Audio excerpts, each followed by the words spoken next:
వార్తా గండం ఏపీకి తప్పింది. పక్కనే ఉన్న చెన్నైని చుట్టేసింది. కానీ దాని ప్రభావం ఏపీ తీరంలోని 5 జిల్లాలపై పడింది. భారీ వర్షాలకు ఏపీలోని తీర ప్రాంత ప్రజలు ఇబ్బందులు పడ్డారు. ఇవాళ కూడా వర్ష బీభత్సం కొనసాగనుండటంతో చిత్తూరు జిల్లాలో పాఠశాలలకు సెలవు ప్రకటించారు.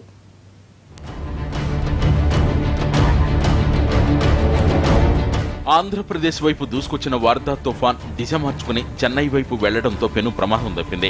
తుఫాను తీరం దాటిన సమయంలో గంటకు 200 కిలోమీటర్ల వేగంతో గాలులు వీచాయి.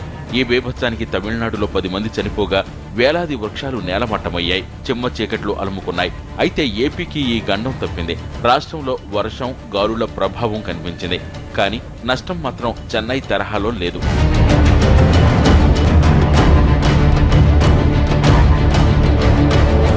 రాష్ట్రంలోని 5 జిల్లాలపై వార్దా ప్రభావం పడగా ప్రధానంగా నెల్లూరు, చిత్తూరు జిల్లాల్లోనే విలయం చూపింది. తూర్పు, పశ్చిమ గోదావరి జిల్లాల్లో చిన్న చిన్న జల్లులతో పాటు ఈదురుగాలులు వీచాయి. నెల్లూరు, ప్రకాశం, చిత్తూరు జిల్లాలు మాత్రం విలవిల్లాడాయి. నెల్లూరు జిల్లాలోని సూళ్లూరుపేటలో 4 సెంటీమీటర్లు, తడలో 4 సెంటీమీటర్ల వర్షం కురిసింది. జిల్లాలోని పలు ప్రాంతాల్లో ఈదురుగాలులతో కూడిన భారీ వానలు పడుతున్నాయి.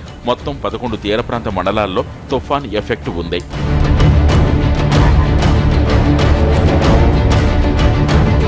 ఈదురుగాలుల ధాటికి సూళ్లూరుపేట వద్ద ఓ ఆయిల్ ట్యాంకర్ బోల్తా పడింది. ట్యాంకర్ నుంచి క్రూడ్ ఆయిల్ వృధాగా పోయింది.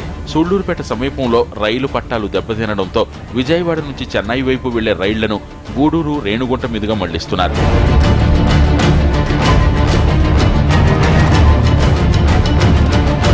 ఇటు ప్రకాశం జిల్లాలోనూ తుఫాన్ ఎఫెక్ట్ పడింది. తీర ప్రాంత ప్రజలు ఎప్పుడు ఏం జరుగుతుందోనని బిక్కుబిక్కుమంటూ గడిపారు.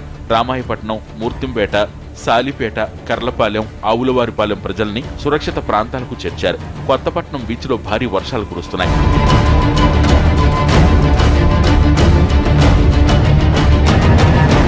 అటు చిత్తూరు జిల్లాలోనూ ఇదే పరిస్థితి. వార్దా ప్రభావంతో జిల్లాలో భారీగా వానలు పడుతున్నాయి. లోతట్టు ప్రాంతాలను ఇప్పటికే ఖాళీ చేయించారు.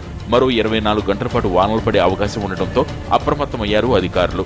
పాఠశాలలకు సెలవు ప్రకటించారు. తిరుమలలో కుండపోత వర్షం కురుస్తోంది. దీంతో భక్తులు తీవ్ర ఇబ్బందులు పడ్డారు. ఆలయంలోకి నీరు చేరడంతో ఫైర్ ఇంజన్లతో బయటకు తోడారు.